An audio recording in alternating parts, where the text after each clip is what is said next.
And now, the show that bridges the gap between faith and business. Welcome to Bottom Line Faith. Well, hey, folks, this is Ray Hilbert. Welcome back to another edition of the program, Bottom Line Faith. And if you're a new listener, welcome to the program. If you're a regular listener, welcome back.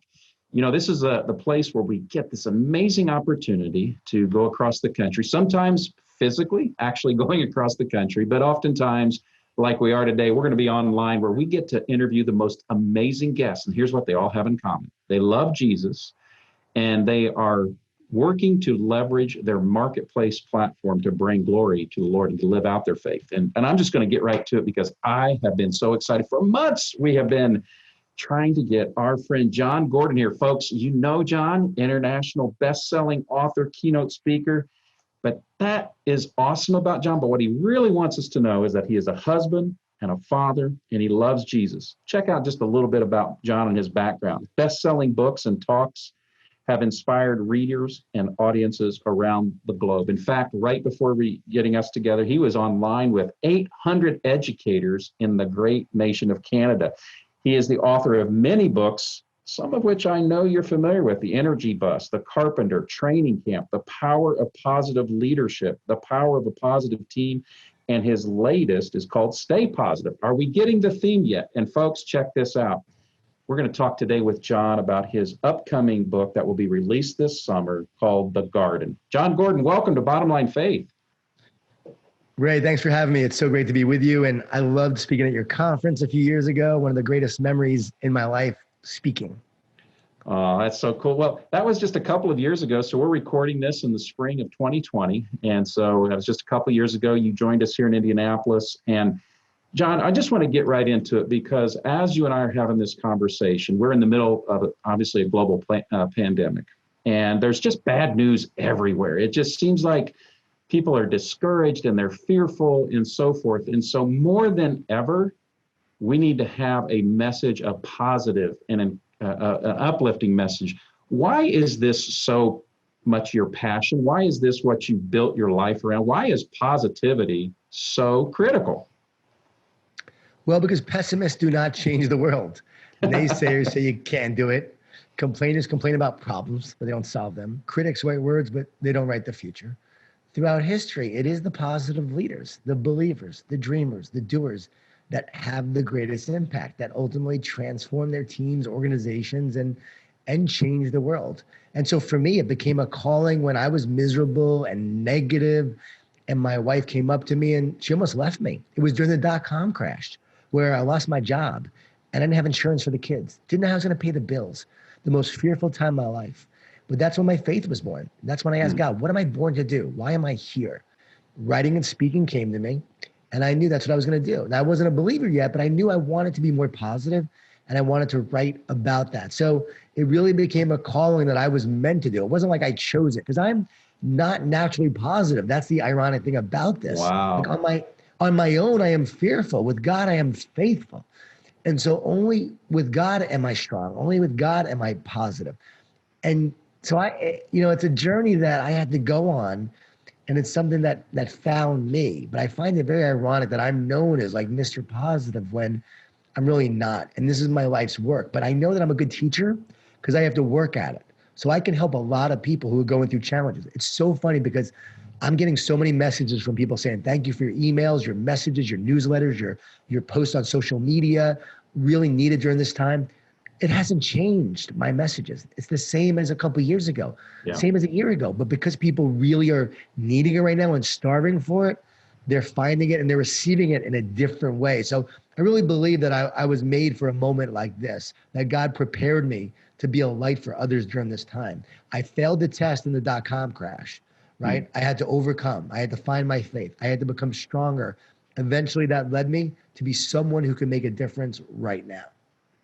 Could we go back to that season, that chapter, that moment, whatever it was, when you were in crisis, sounds like, and we don't need to get into all those details, but what I would love to hear is, what was it or how was it that you said, I found my faith, I found my relationship with Christ?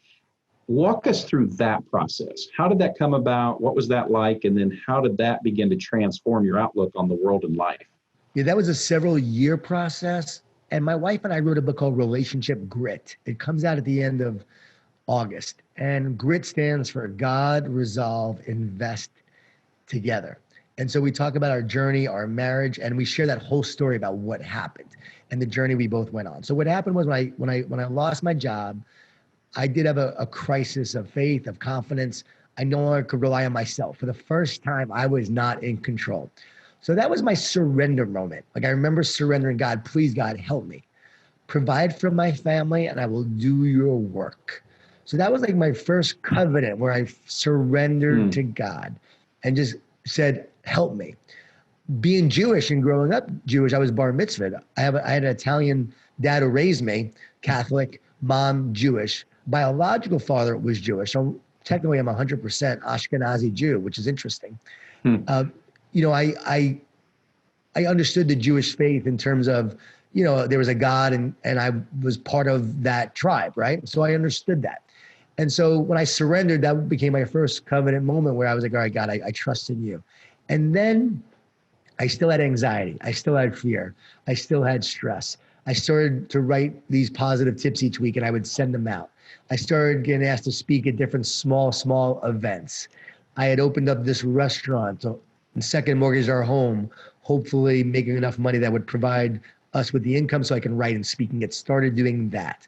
And a lot of it initially was not from a Christian perspective, it was more from a self-help, positive perspective. Sure. And so I even wrote 2 books like that, which I really don't even talk about now because those 2 books are not a part of who I am now. And so I was out there doing this work, talking about positivity, and yet not really living at 100%. Like I was positive in ways, but I also had a lot of fear and doubt and negativity that was really wreaking havoc on me. That wasn't making me the best person all the time. And I would have moments of discouragement and angry outbursts and so forth. My wife and I would talk about not physical violence, but just like mental, emotional weakness on my part, where I wasn't the guy I wanted to be. I wasn't the husband I wanted to be. I wasn't the father I wanted to be. And then a friend of mine, a few years later, gave me some sermons from Erwin McManus.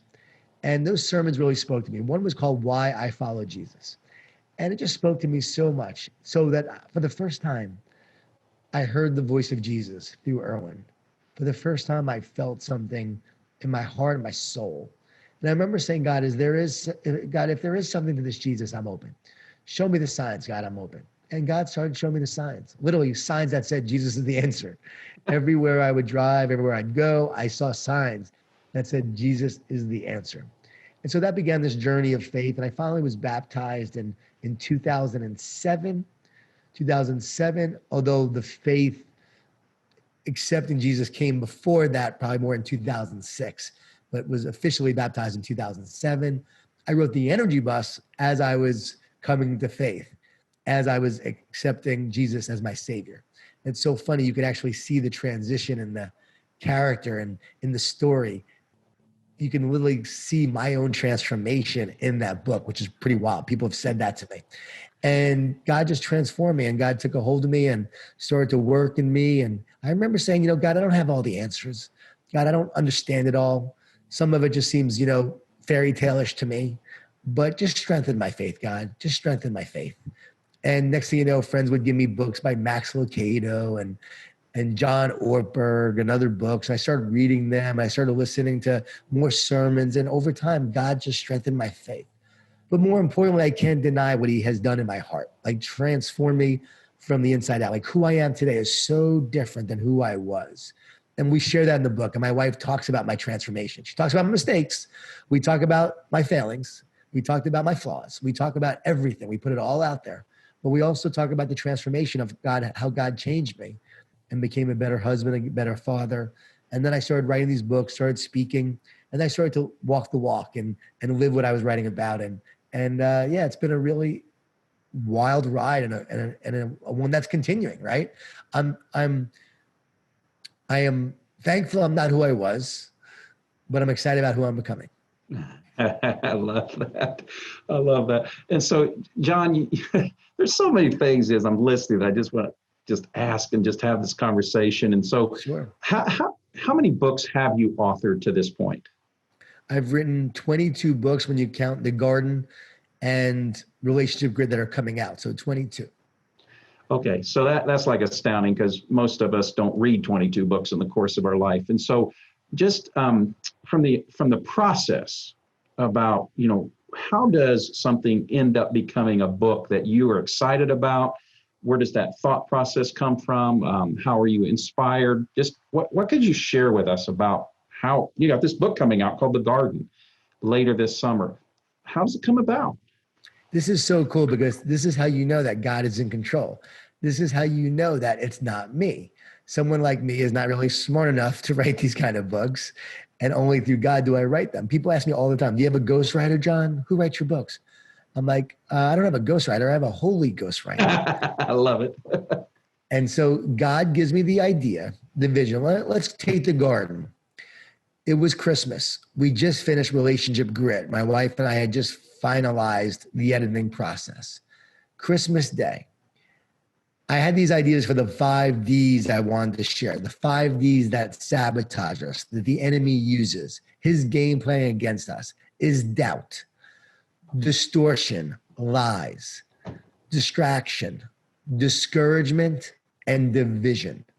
And so doubt, I'll say it again, doubt, distortion, lies, discouragement, distraction, and division. And so the enemy uses those 5 Ds. So I wanted to write about that. I thought, you know what? I'm going to write a fable. Initially, the book was going to be called Identity. But then it hit me, I'm going to write a fable. And then I thought about how the enemy attacks us in the place of our identity. I'm going to write about the Garden of Eden. I'm going to write a fable about that and understanding that teaching. And so, boom. Should I do it now, God? Am I supposed to write this book now? All of a sudden, God gives me the framework. He gives me the story. Mr. Irwin, modeled after Erwin McManus. 2 teenagers, they're twins, J and K. And they're 2 teenagers who are struggling with fear and stress and anxiety. And on their way to school, they walk past Mr. Irwin's house. One day he shows them the garden in his backyard. He's a family friend, so I wanted to make sure that he wasn't creepy, right? So I had to make sure like I set it up where he takes them to show him his backyard, shows them the garden. They see this beautiful garden that looks like the Garden of Eden. He modeled after the Garden of Eden. And from that, he starts teaching them about the tree of life and the tree of knowledge of good and evil. And so through that lesson and the battle of good and evil, he explains and teaches the 5 Ds and how to overcome to win the battle. So each day they learn a little bit more about the game plan and then how to counter it and how to win the battle. And that was the way the story unfolded. And I wrote it, literally finished it by January 8th. So every day I'd get up, I would write a little bit, I walk, I pray, I get more ideas, I come back, I write a little bit more, then I'm done. Then at night I edit what I wrote, go through some of that. I'll get some new ideas while I'm editing. So I'll write those down on a piece of paper right there on my pad, right near the keyboard, right near the computer. And then I'll start writing again the next morning. And that process continues each day until the book is written. And I just went over the books. We just finished our final editing because it comes out at the end of June. And I was going through it. I'm like, wow. And as I'm reading through it, I'm like, man, like this is so powerful. This is so magical. This is so incredible. And I'm going, not saying that about myself because I know it's not me. Like, I don't even remember writing some of the things that I wrote. It was just flowing and I was just putting in there. And the wisdom that came through was not for me. I am not that smart. And I know that God was using me to write this book. And I've shared it with some pastors and they said, John, this book is going to impact millions and it's going to bring millions to Christ because it's a salvation story. Because at the end, the way we counter the division is unity. And what happened in the garden gets reconciled on the cross. So once you understand the 2 stories of the garden and the cross, you can see the whole picture and how it all plays out. And you can see that Jesus is the answer to the separation of man. And Jesus unites us back to God. He reconciles us back to the Father. And I share that at the end as Mr. Irwin shares that. And you see these twins finally have peace and they finally have understanding. And it's so powerful. And so I just know I was meant to write that book and I can't wait to see what God's going to do with it. I know I'm probably going to get attacked in some ways, right? Because the enemy probably doesn't want this out there. There's going to be a battle. But at the same time, I know I was meant to write it. And I was a little, I would be honest and say fearful, or I would say like, should I really write this? Like it's my first faith-based fable and people who read all my business fables are going to be like, what's up with this? But I knew I was meant to write it and I have to write it and put it out there. And so we put a warning page in the introduction that says, warning, this is not like my business fables. This is a faith-based fable based on my faith tradition.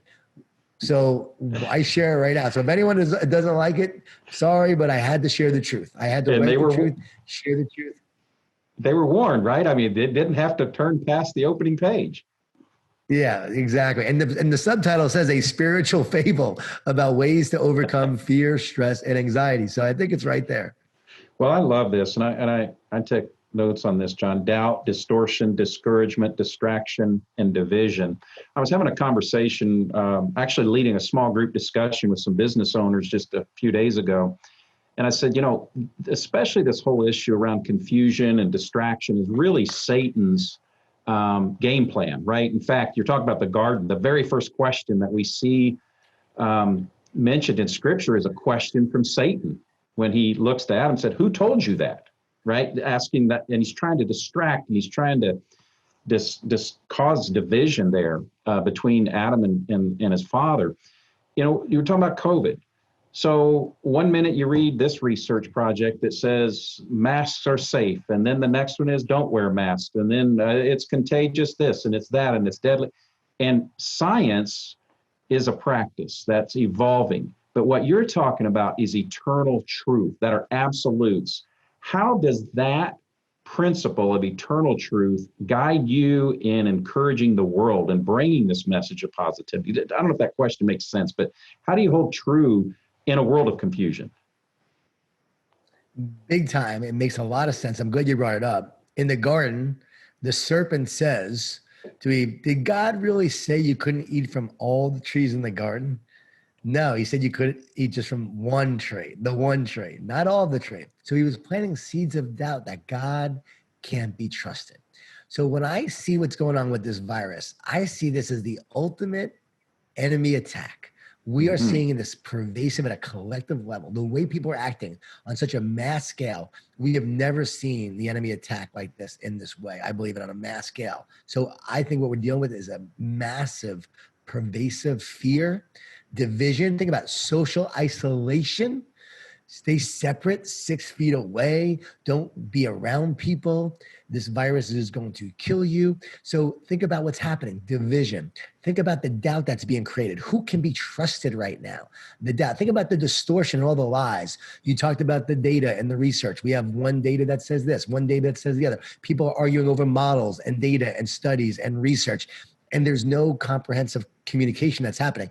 From a leadership level, I wish the president would communicate in a more clear and direct way and say, here's what we know. Here's our best case studies. Here's what the science is telling us to combat all the lies that's out there. Because there's actually a lot of lies and fear that's irrational. If you would actually explain, hey, we have this prison study that shows that 98% were asymptomatic. We have this other prison that was out of 586 people in the population, they all had coronavirus. Only 2 were hospitalized. We have that.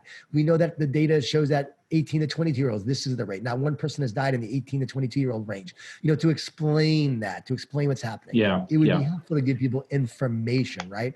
This is what we know about masks. This is what we don't know. So again, you can combat that. Where there's avoiding communication, negativity will fill it. So as you know, I'm a leadership principal person. I teach on leadership. That's my main thing. Building winning teams, building great cultures, great on leadership. So when I see that, I'm not here to be political. I'm talking about, I wish you would do a better job of really explaining the science and share the best practice of what they know. Do you know in China, they did a study on thousands of cases and only one transmission happened outside, only one outside. And so that would give us a lot of information about the safety of outside and being outside and so forth. So there's so much great information that we can share. So what guides me though, all of this is not the information because there's so much misinformation. So what's guiding me is God's truth, God's understanding that. There you go. There you go. That I'm speaking truth to the lies. Best advice I ever heard, Dr. James Gills, only person on the planet to complete 6 double Ironman triathlons. 6 double Ironman, which means you do an Ironman, a day later you do another one. And the last time he did it, he was 59 years old. And he was asked how he did it. He said this, I've learned to talk to myself instead of listen to myself. He said, if I listen to myself, I hear all the fear, all the doubt, all the complaints, and all the reasons why I can't finish this race. But if I talk to myself, I could feed myself with the words and the encouragement that I need to keep on moving forward. And so That's what we have to do. We have to speak truth to the lies. And what he would do is he would memorize and recite scripture. Well, that's what we're here to do. Jesus gives us that blueprint in the wilderness. Every time the devil said something, what did he say? It is written. It is written. It is written. He spoke truth to the lies. And so how do you get through all this misinformation? How do you get through the doubt and the discouragement and the distraction? You focus on God's message, God's word. You speak truth to it. You trust instead of doubt. Instead of distortion, you speak truth. Instead of discouragement, you encourage. We continually encourage ourselves and others. That's what I'm here to do right now. I'm here to encourage people and share the truth. I want to get into the science debate. I want to get into all that. No. My wife says, John, that's not what you're here for. You're not a scientist. You're an encourager. Focus on that. So she's right. So I'm at my best when I'm encouraging people through it, because I want to get into the debate, because I want to share the truth, because there's a void in communication. But I know that's not God's plan for me. So now I'm encouraging instead of discouraging, right? Encouraging. Distractions. What matters most is the way you combat the distractions. What matters most?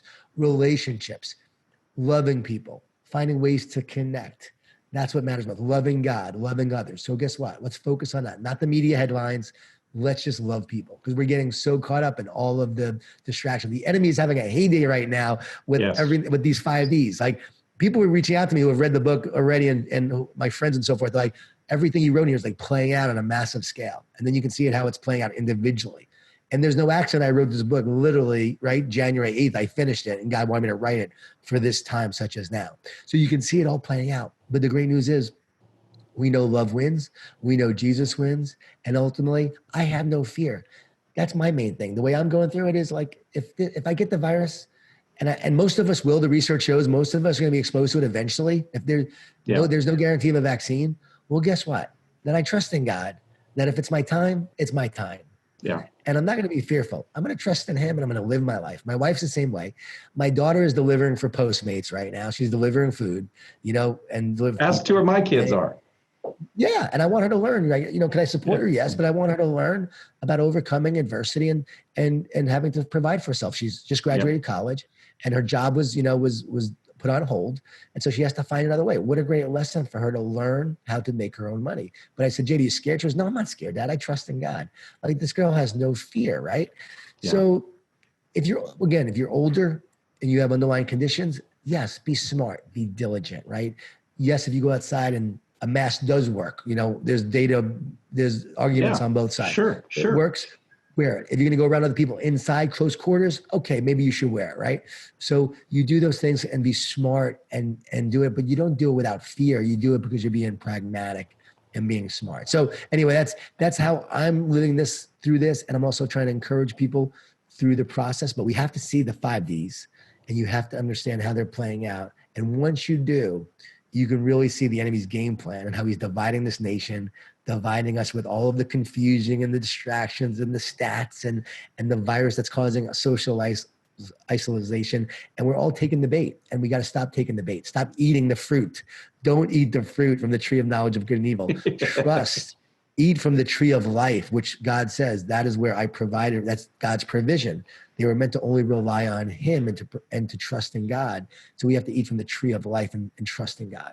Oh, that's fantastic. Well, John, first of all, I'm so grateful that you have invested in our program today and in our audience. I know you're in huge demand, but your graciousness and your just kindness to spend time with us. So I want to honor the time commitment that you've afforded us. So we have just a couple more minutes here. And so 2 things. Would you please again tell our audience, some of them are going to hear this conversation after the book's been released. Okay. But what's the best way for folks to learn about John Gordon, to learn about this new book, The Garden? That's the first question.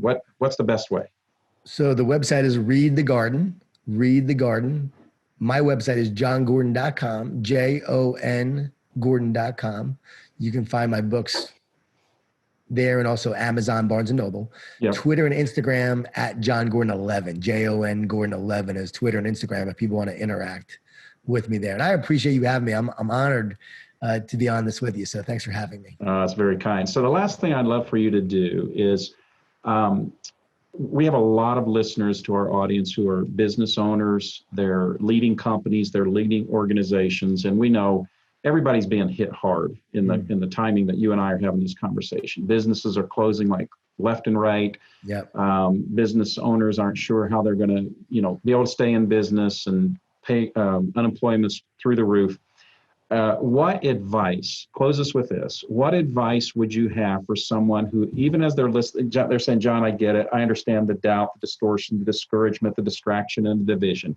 I'm sensing those things. I'm feeling those things. But John, how can I break through? How can I get through when I'm just being surrounded by all this negative energy and all these negative forces? Just kind of close us with a word of advice or encouragement, would you? I'm so glad you asked that, because I feel for all these business owners, because having been in the restaurant business, owning a few restaurants, I know what it's like. I'm a small business myself right now. And when this happened, I lost a lot of money and revenue from this. I could have applied for the PPP protection program and so forth, but I knew that other people needed that money more than me, and I didn't feel right taking it. So my wife and I decided not to take it. And we're still paying our team as well, and we are going through a lot of challenges other people are as well. But here's the deal. In the beginning, when it first happened, I'm going to admit, it rocked me at first.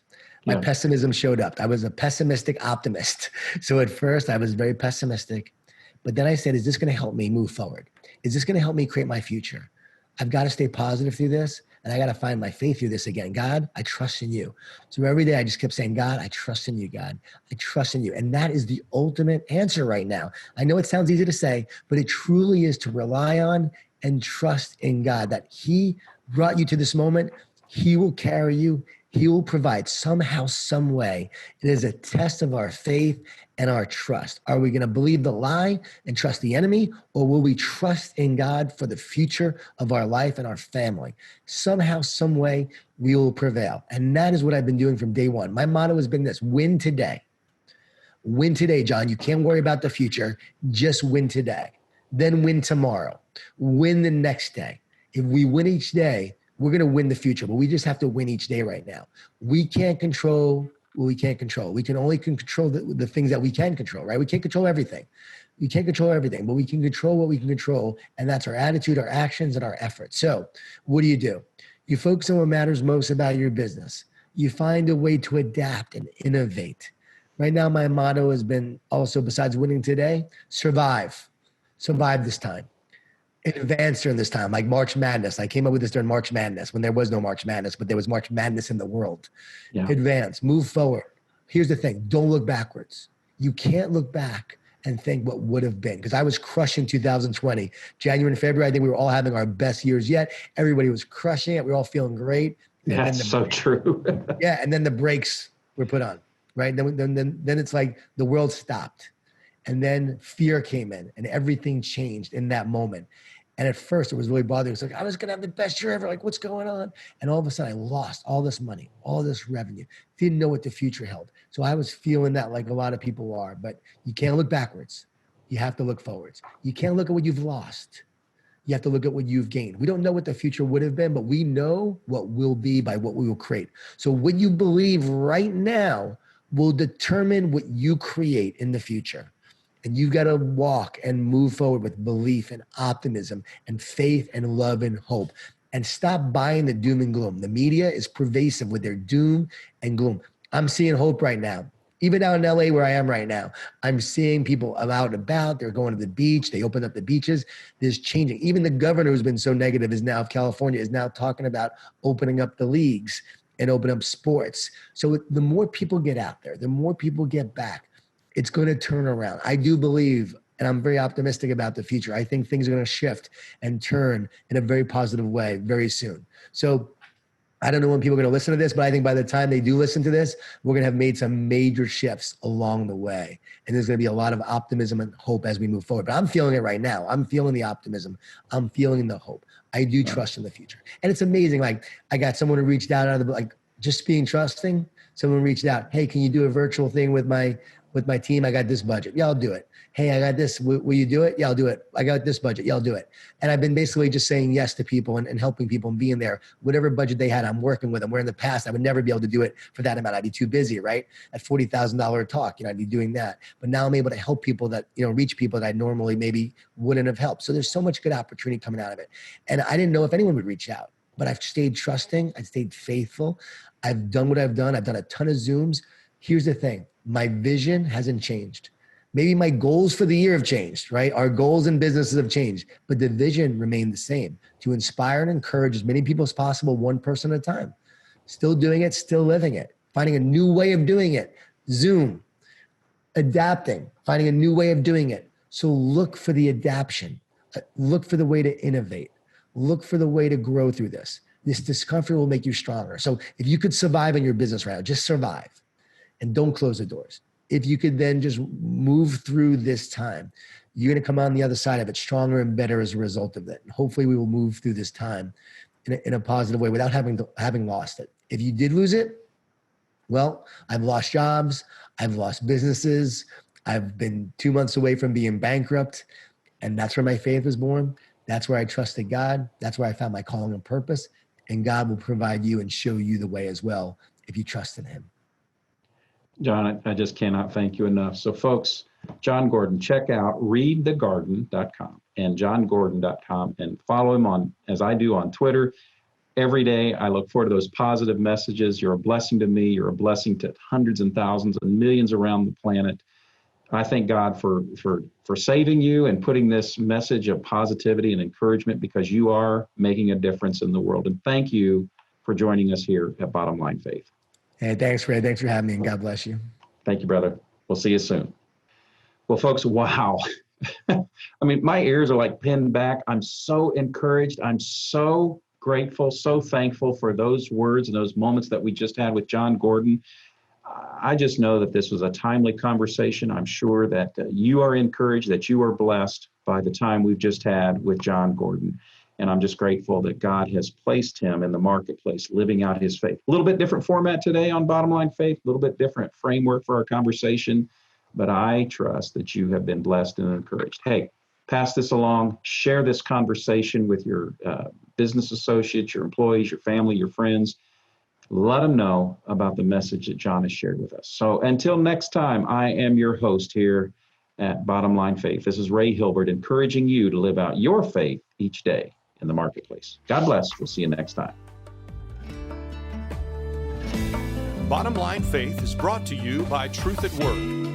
If you'd like to hear about new episodes or listen to past episodes, visit us online at bottomlinefaith.org. You can also subscribe to the show through Google Play and iTunes.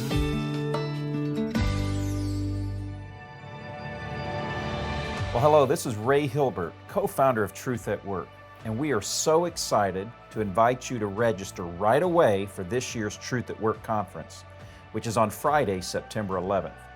Obviously, 2020 has presented us with perhaps the biggest challenges of our lifetime, both personally and professionally. The global pandemic has forced us all to reevaluate nearly everything in our lives, to take a step back, to inventory our priorities and how to best maximize our time and resources. Well, I believe it would be safe to say that almost none of us have had to lead in times like we find ourselves in now, and we're all learning how to make the needed changes to pivot in today's business climate. Over the past 9 years, the Truth at Work Conference has become one of the leading events for Christians in business. And this year, we're offering it all in a virtual, online platform, and you simply don't want to miss it. Now, we have put together a truly remarkable lineup of thought leaders and subject matter experts. Every presenter has been hand-selected to deliver best practices that are going to help you grow your company and set yourself apart so that you can prosper in these difficult times. Now, in addition to our powerful lineup of speakers, the event features valuable breakout sessions so you can learn more about how to apply what you're learning. Come, join us for the Truth at Work Conference as we are building together. Friday, September 11th, 8 a.m. to 1 p.m. Get registered today at truthatwork.org/conference.